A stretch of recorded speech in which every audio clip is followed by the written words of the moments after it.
Bueno, hablando de otro tipo de proceso, Feli, podemos mencionar el proceso de la entrevista como investigación. Cuando hablamos de investigación en una entrevista nos referimos a una actitud básica del entrevistador por la cual éste somete a prueba continuamente las hipótesis acerca de la conducta del entrevistado en una situación, según Boslavsky. Eh, por investigación, por otro lado, entendemos más bien una actitud que una conducta específica del entrevistador.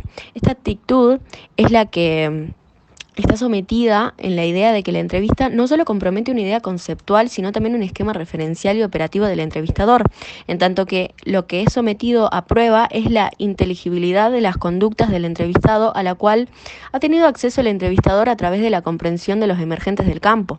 Esta puesta a prueba permitirá al psicólogo efectuar correcciones de sus comprensiones previas y correlaciones de las correlaciones que pretende establecer en las conductas del entrevistado. La situación de la entrevista es una situación de investigación conjunta en la que, por una parte, el entrevistador intenta comprender y poner a prueba sus comprensiones acerca de la persona, y por otra, el entrevistado pone a prueba y confronta con un experto sus fantasías, ansiedades, temores, etc.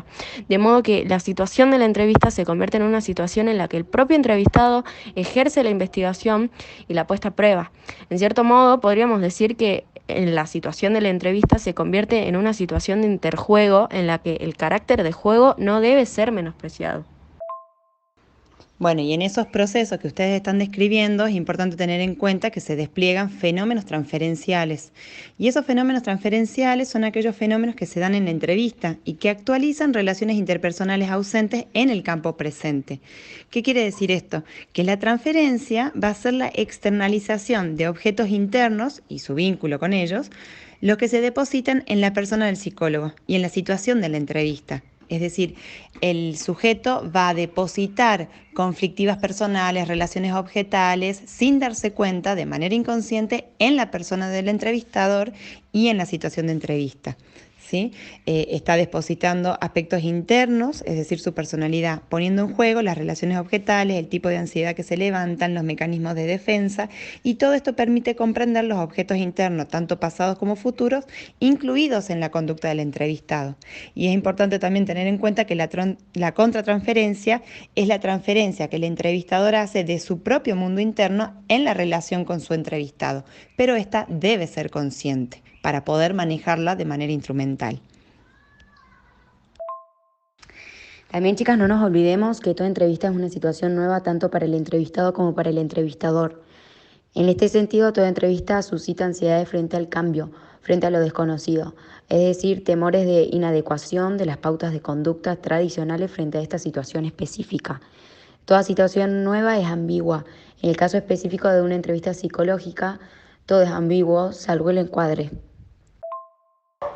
Bueno, por otro lado, la entrevista consta de momentos, ya que toda entrevista, según Ulloa, abarca 5 momentos que denomina pre-entrevista, apertura, desarrollo, cierre y post-entrevista. Cada uno de estos momentos tiene características formales y dinámicas específicas. La preentrevista, por ejemplo, abarca tanto para el entrevistado como para el entrevistador el conjunto de fantasías que desencadena la entrevista como situación nueva. Por el lado del entrevistador, el modo en el que se convierte, cómo se establecerá la primera entrevista, puede aportar datos muy valiosos en cuanto a ciertas hipótesis generales sobre el conflicto que ha determinado la concurrencia de la persona a la consulta. Ulloa destaca, por ejemplo, la importancia de leer los mensajes extraverbales en el momento de la apertura, ya que si bien la relación transferencial se estableció de antemano, la apertura se caracteriza por un compromiso del cuerpo y del esquema corporal del campo compartido.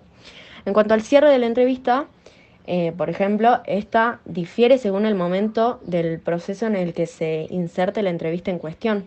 En este caso, la última entrevista aparecen claramente delineadas las conductas y ansiedades.